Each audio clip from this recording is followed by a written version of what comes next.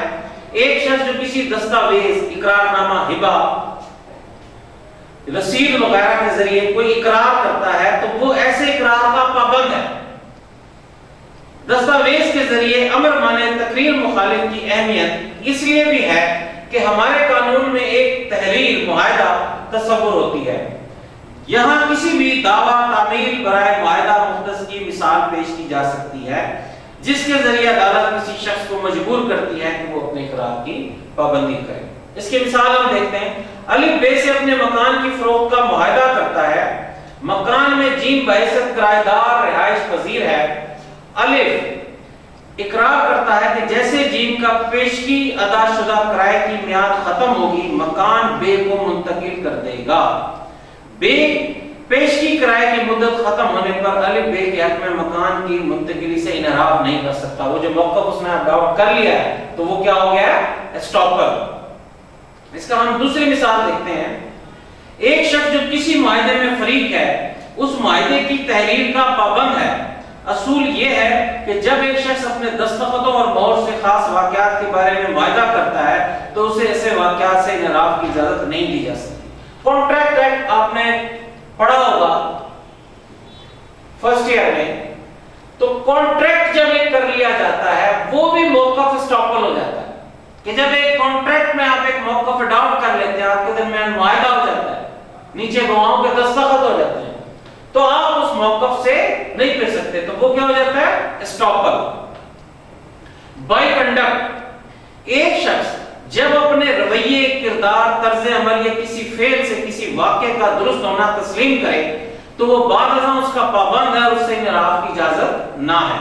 جب کوئی شخص صراحتاً یا کنایتاً کسی امر کے درست ہونے کا یقین دلائے تو بعد ازاں وہ اس کا پابند ہوگا۔ اس کی ہم ایگزامپل لیتے ہیں۔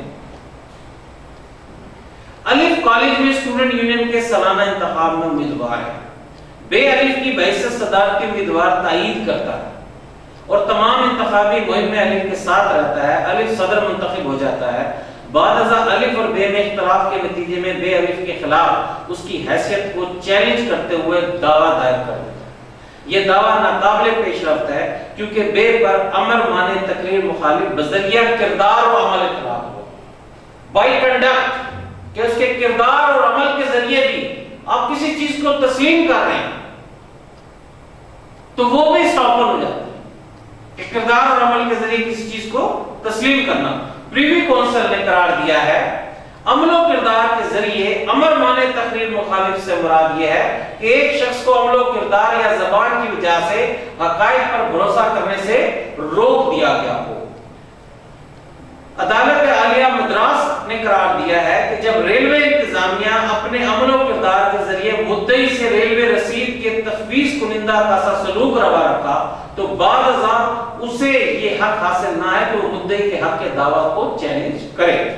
اسی طرح ایک کیس لایا عدالت عالیہ کلکتہ نے قرار دیا جب مدعی کا والد تقسیم کے انتظامات میں شامل تھا اور اس پر 40 سال تک عمل کیا، مدعی نے تقسیم کے معاہدے کے تحت اپنے والد کا حصہ حاصل کیا اور اس سے مفاد حاصل کیا، تو اس پر مانے تقریر مخالف کا اصول لاگو ہوگا۔ وہ یہ نہیں کہہ سکتا کہ جائیداد ناقابل تقسیم تھی۔